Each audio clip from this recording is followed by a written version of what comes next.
Seattle Atheist Church, because good works in non-mysterious ways. Hi, everyone. And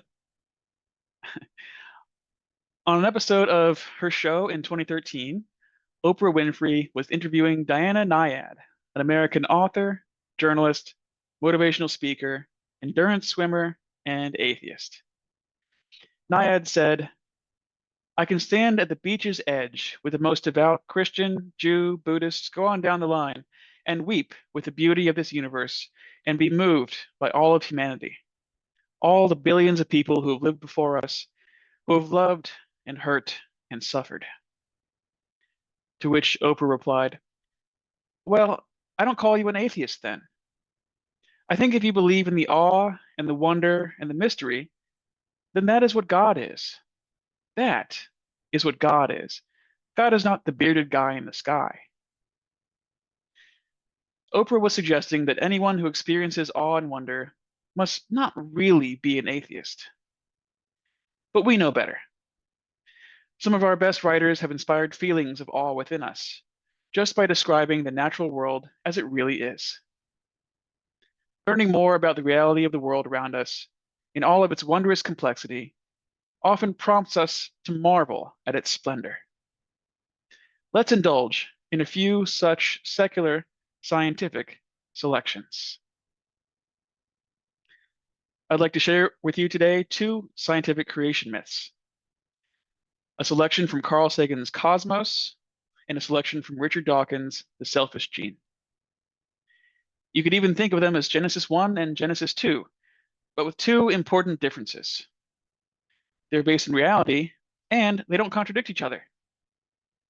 So, without further ado, let's get started with our selection from Carl Sagan's Cosmos, drawn mostly from the final chapter titled, Who Speaks for the Earth?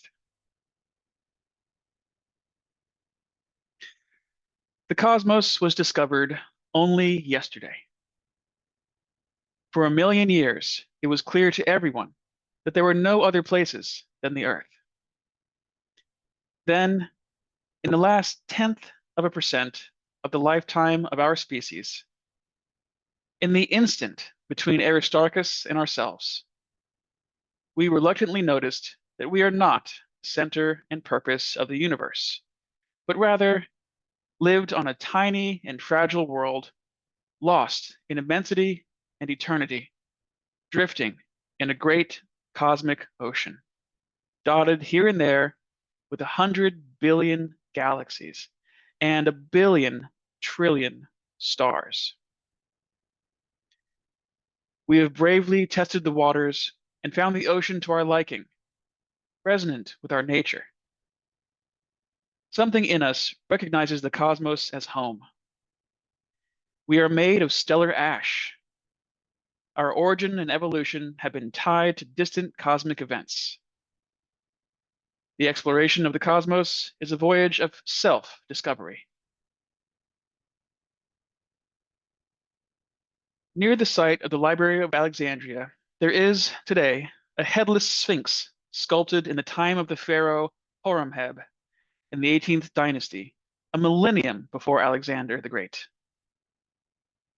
Within easy view of that leonine body is a modern microwave relay tower. Between them runs an unbroken thread in the history of the human species. From sphinx to tower is an instant of cosmic time, a mere moment in the 15 or so billion years that have elapsed since the Big Bang. Almost all record of the passage of the universe from then to now has been scattered by the winds of time. The evidence of cosmic evolution has been more thoroughly ravaged than all the papyrus scrolls in the Library of Alexandria. And yet, through daring and intelligence, we have stolen a few glimpses of that winding path along which our ancestors and we have traveled. For unknown ages after the explosive outpouring of matter and energy of the Big Bang, the cosmos was without form. There were no galaxies, no planets, no life. Deep impenetrable darkness was everywhere. Hydrogen atoms in the void. Here and there, denser accumulations of gas were imperceptibly growing. Globes of matter were condensing. Hydrogen raindrops, more massive than suns. Within these globes of gas was first kindled the nuclear fire latent in matter. A first generation of stars was born, flooding the cosmos with light. There were, in those times, not yet any planets to receive the light, no living creatures to admire the radiance of the heavens. Deep in the stellar furnaces, the alchemy of nuclear fusion created heavy elements. The ashes of hydrogen burning, the atomic building materials of future planets and life forms. Massive stars soon exhausted their stores of nuclear fuel. Rocked by colossal explosions, they returned most of the substance back into the thin gas from which they had once condensed. Here, in the dark, lush clouds between the stars, new raindrops of many elements were forming. Later generations of stars were being born. Nearby, smaller raindrops grew, bodies far too little to ignite the nuclear fire. Droplets in the interstellar mist on their way to form the planets. Among them was a small world of stone and iron, the early Earth. All the elements of the Earth, except hydrogen and some helium, have been cooked by stellar alchemy billions of years ago in stars, some of which are today inconspicuous white dwarfs on the other side of the Milky Way galaxy. The nitrogen in our DNA, the calcium in our teeth, the iron in our blood, the carbon in our apple pies. These were made in the interiors of collapsing stars. We are made of star stuff. Congealing and warming, the Earth released the methane, ammonia, water, and hydrogen gases that have been trapped within, forming the primitive atmosphere and the first oceans. Starlight from the sun bathed and warmed the primeval Earth, drove storms, generated lightning and thunder. Volcanoes overflowed with lava. These processes disrupted molecules of the primitive atmosphere. The fragments fell back together again in more and more complex forms, which dissolved into early oceans. After a time, the seas achieved the consistency of a warm, dilute soup. Molecules were organized and complex chemical reactions driven on the surface of clays. And one day, a molecule arose that, quite by accident, was able to make crude copies of itself out of the other molecules in the broth. As time passed, more elaborate and more accurate self-replicating molecules arose. These combinations, best suited to further replication, were favored by the sieve of natural selection. Those that copied better produced more copies. And the primitive organic broth gradually grew thin as it was consumed by and transformed into complex condensations of self-replicating organic molecules. Gradually, imperceptibly, life had begun. Single-celled plants evolved, and life began to generate its own food. Photosynthesis transformed the atmosphere. Sex was invented. Once free-living forms banded together to make a complex cell with specialized functions. Chemical receptors evolved, and the cosmos could taste and smell. One-celled organisms evolved into multicellular colonies, elaborating their various parts into specialized organ systems.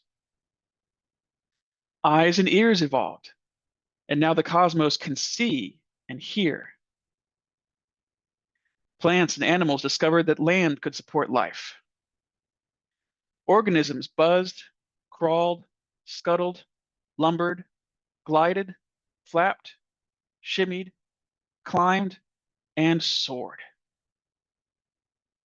Colossal beasts thundered through the steaming jungles. Small creatures emerged, born live instead of in hard-shelled containers, with a fluid like the early oceans coursing through their veins. They survived by swiftness and cunning. And then, only a moment ago, some small arboreal animals scampered down from the trees. They became upright and taught themselves the use of tools, domesticated other animals, plants, and fire, and devised language. The ash of stellar alchemy was now emerging into consciousness. At an ever-accelerating pace, it invented writing, cities, art and science, and sent spaceships to the planets and stars. These are some of the things that hydrogen atoms do, given 15 billion years of cosmic evolution. This has the sound of epic myth, and rightly so. But it is simply a description of cosmic evolution as revealed by the science of our time. We are difficult to come by and are a danger to ourselves. But any account of cosmic evolution makes it clear that all the creatures of the Earth, the latest manufacturers of the galactic hydrogen industry, are beings to be cherished. For we are the local embodiment of a cosmos grown to self-awareness. We have begun to contemplate our origins, star stuff, pondering the stars, organized assemblages of 10 billion, billion atoms, considering the evolution of atoms, tracing the long journey by which, here at least, consciousness arose. Our loyalties are to the species and the planet. We speak for Earth. Our obligation to survive is owed not just to ourselves, but also to that cosmos, ancient and vast, from which we spring. Wow. That's all from Carl Sagan for today.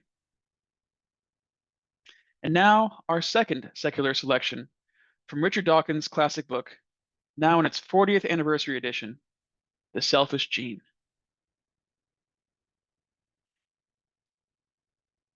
In the beginning was simplicity. It is difficult enough explaining how even a simple universe began. It would be even harder to explain the sudden springing up, fully armed, of complex order, life, or a being capable of creating life. Darwin's theory of evolution by natural selection shows us a way in which simplicity could change into complexity. How unordered atoms could group themselves into ever more complex patterns until they ended up manufacturing people. Darwin's survival of the fittest is really a special case of a more general law of survival of the stable. The universe is populated by stable things. A stable thing is a collection of atoms that is permanent enough or common enough to deserve a name. It may be a unique collection of atoms that lasts long enough to be worth naming, such as the Matterhorn, a mountain in the Alps. Or it may be a class of entities, such as raindrops, that come into existence at a sufficiently high rate to deserve a collective name, even if any one of them is short-lived. The things that we see around us, and which we think of as needing explanation, rocks, galaxies, ocean waves, are all, to a greater or lesser extent, stable patterns of atoms. Sometimes when atoms meet, they link up together in chemical reaction to form molecules, which may be more or less stable. Such molecules can be very large. A crystal, such as a diamond, can be regarded as a single molecule, a proverbially stable one in this case, but also a very simple one, since its internal atomic structure is endlessly repeated. Before the coming of life on Earth, some rudimentary evolution of molecules could have occurred by ordinary processes of physics and chemistry. There's no need to think of design or purpose or directedness. If a group of atoms in the presence of energy falls into a stable pattern, it will tend to stay that way. The earliest form of natural selection was simply a selection of stable forms and a rejection of unstable ones. We do not know what chemical raw materials were abundant on Earth before the coming of life, but among the plausible possibilities are water, carbon dioxide, methane, and ammonia, all simple compounds known to be present on at least some of the other planets in our solar system. Chemists have tried to imitate the chemical conditions of the young Earth.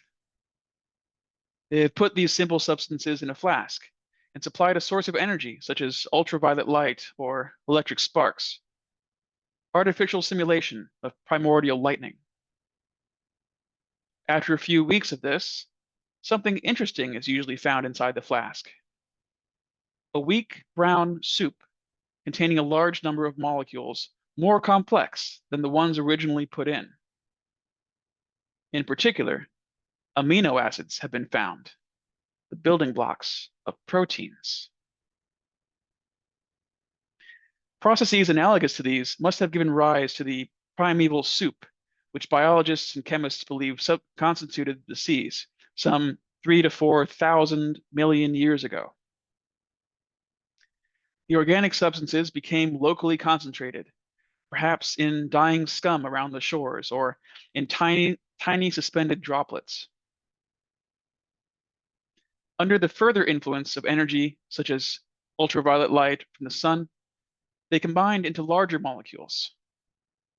Nowadays, large organic molecules would not last long enough to be noticed. They would be quickly absorbed and broken down by bacteria and other living creatures. But bacteria and the rest of us are latecomers. And in those days, large organic molecules could drift undisturbed through the thickening broth. At some point, a particularly remarkable molecule was formed by accident. We'll call it the replicator. It may not necessarily have been the biggest or the most complex molecule around, but it had the extraordinary property of being able to create copies of itself. This may seem like a very unlikely sort of accident to happen. So it was. Actually, a molecule that makes copies of itself is not as difficult to imagine as it seems at first, and it only had to happen once. Think of the replicator as a mold or a template. Imagine it as a large molecule consisting of a complex chain of various sorts of building block molecules. The small building blocks were abundantly available in the soup surrounding the replicator. Now, suppose that each building block has an affinity for its own kind. Then, whenever a building block from out in the soup lands up next to a part of the replicator for which it has an affinity, it'll tend to stick there. The building blocks that attach themselves in this way will automatically be arranged in a sequence that mimics that of the replicator itself. It's easy, then, to think of them joining up to form a stable chain, just as in the formation of the original replicator. This process could continue as a progressive stacking up, layer upon layer. This is how crystals are formed.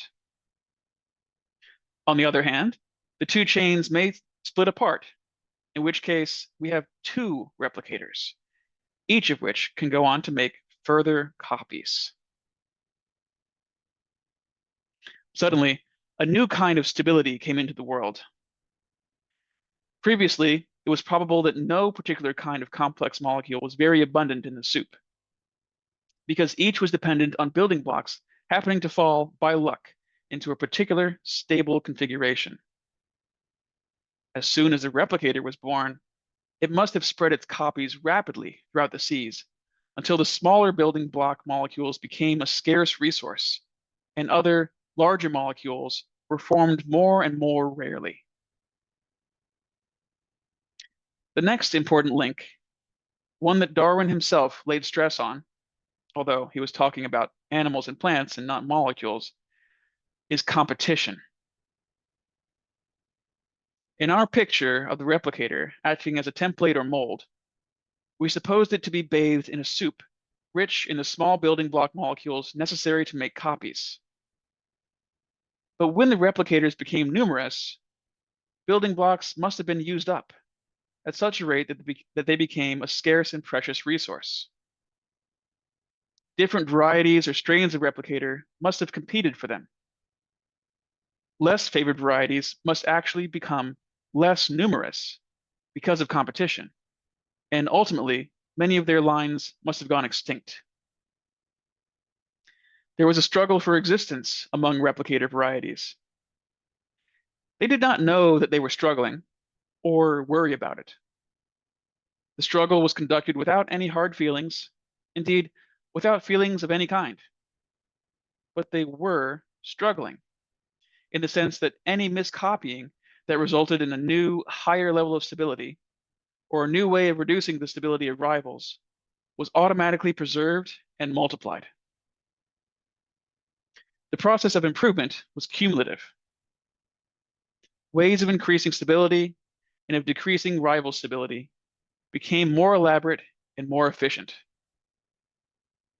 Some of them may have even discovered how to break up molecules of rival varieties chemically, and to use the building blocks so released for making their own copies.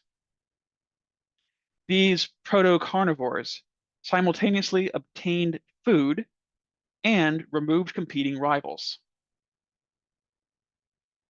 Other replicators perhaps discovered how to protect themselves, either chemically or by building a physical wall of protein around themselves.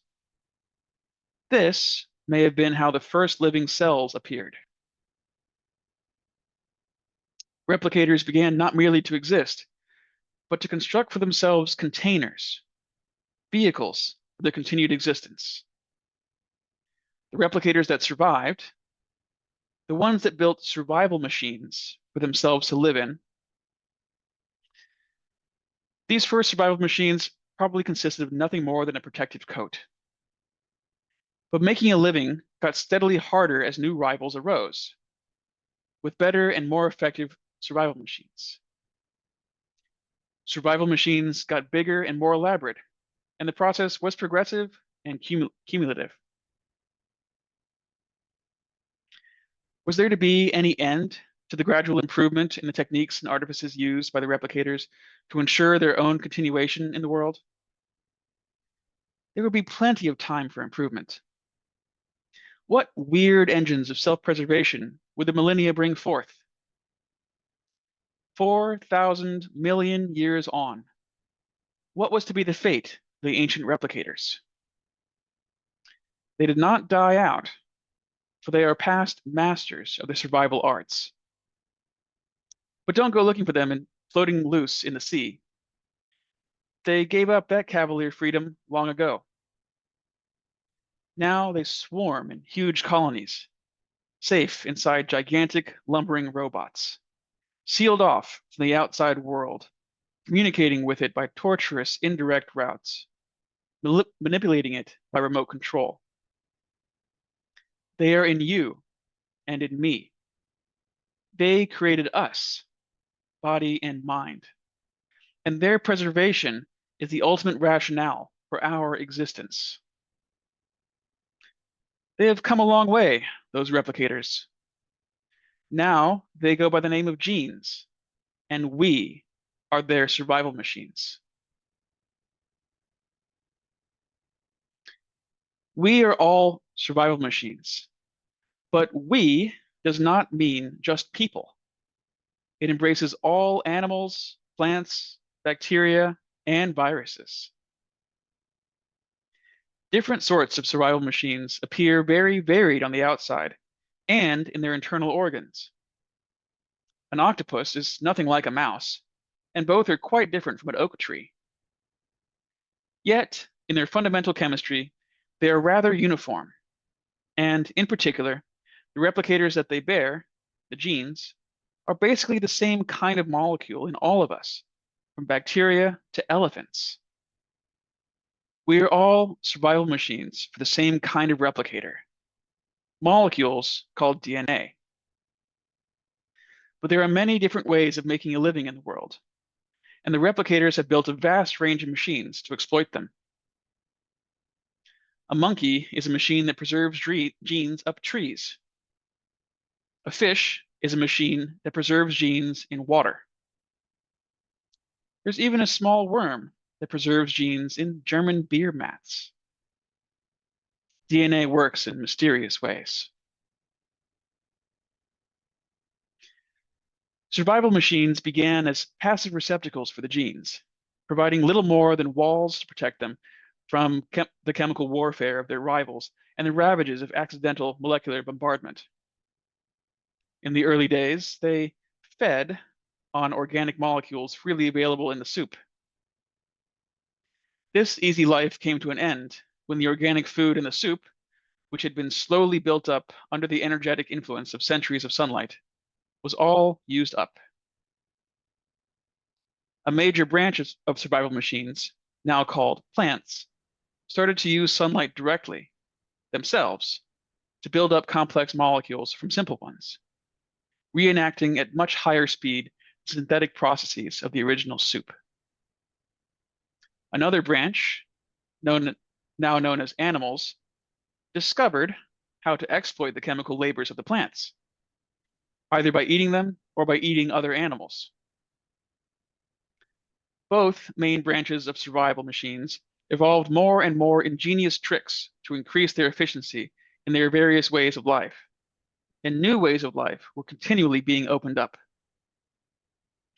Sub-branches and sub-sub-branches evolved, each one excelling in a particular specialized way of making a living. In the sea, on the ground, in the air, underground, up trees, even inside of other living bodies. The sub-branching has given rise to the immense diversity of animals and plants which so impresses us today. Behold, the greatest show on earth. And that's all from Dawkins for today. But I have one last selection to share with you. I couldn't let this talk pass without bringing in some Greta Christina. She often writes in the first person, so when you hear me say I and me, that's Greta speaking.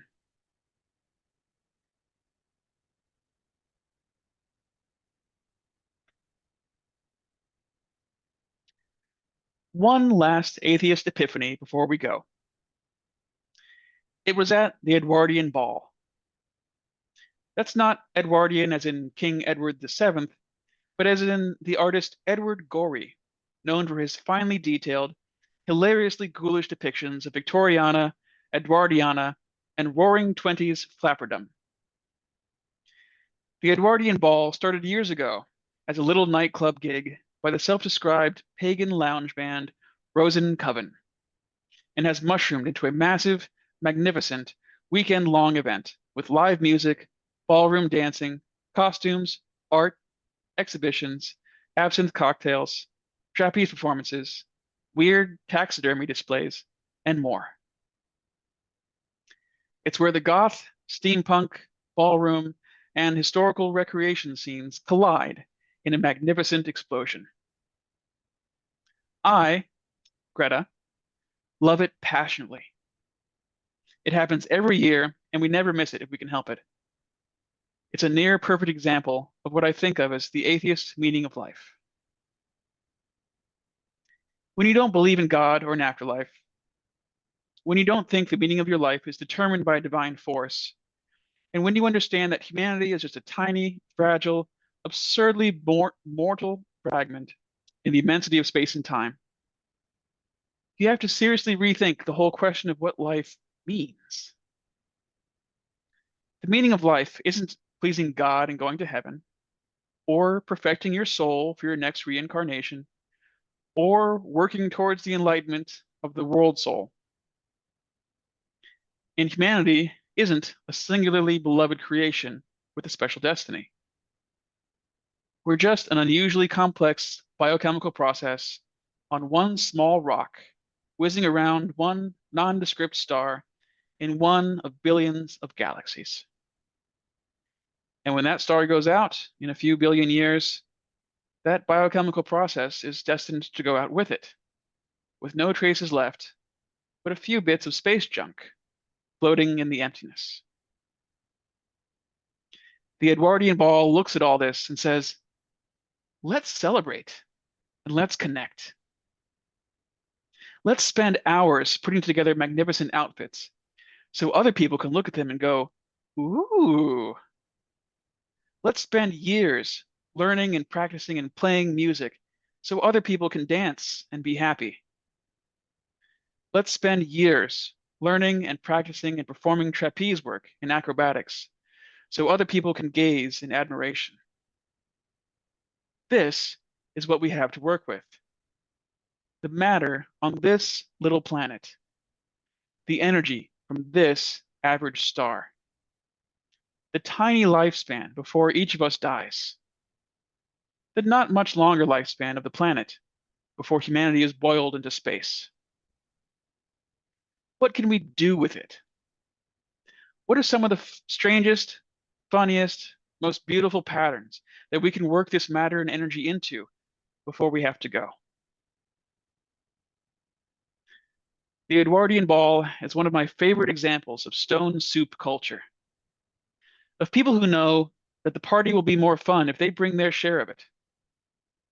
It isn't just about hearing other people's music, watching other people's stage shows, looking at other people's art.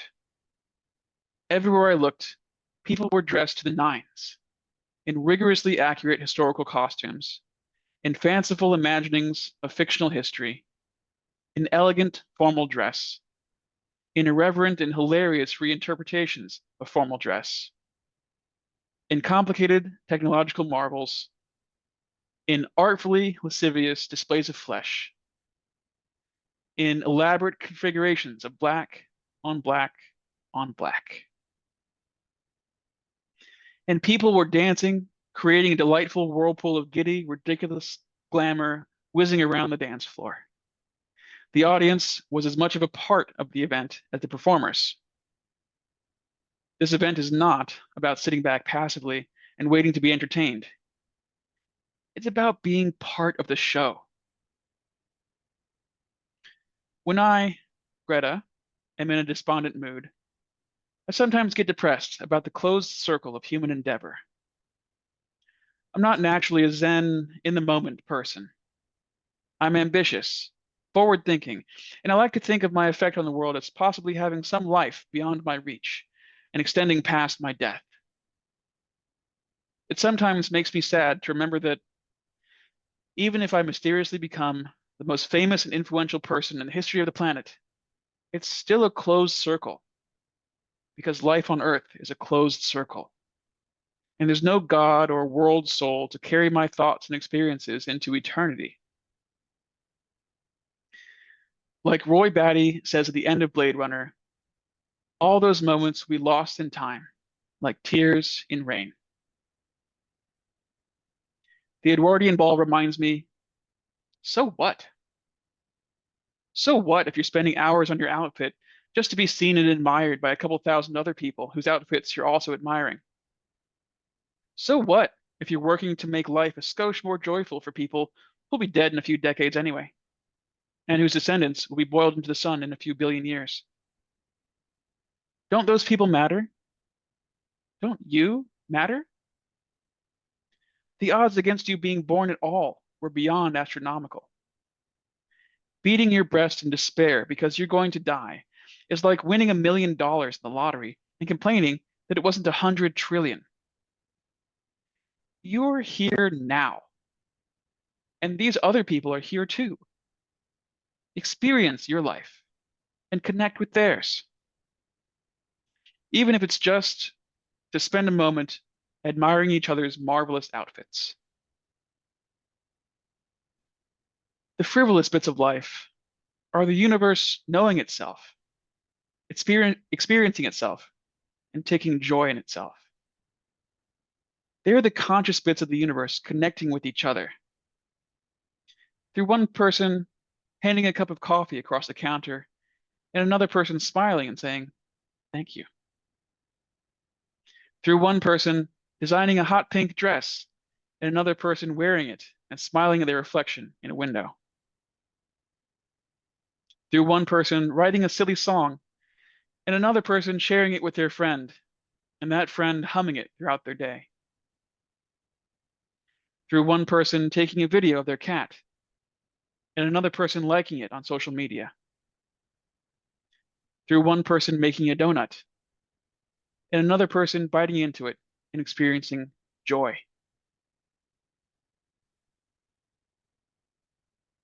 These are the universe knowing itself. The Edwardian ball reminds me that permanence is not the only measure of consequence or value. The Edwardian ball reminds me that, fragile and transitory as they are, experience and consciousness are freaking miracles. And the fact that we can share experiences and connect our consciousnesses, even to the flawed and limited degree that we do, is beyond miraculous. Let's be part of the show. For me, Greta, as an atheist, the meaning of life is participation, connection, and joy. Sometimes that means dressing up like a character in an elegantly ghoulish fictional world, drinking absinthe cocktails, and waltzing the night away with my beloved wife in a ballroom full of taxidermied animals and beautiful nerds who spent hours on their costumes. Let's be part of the show. And with that, I'll leave it there for today.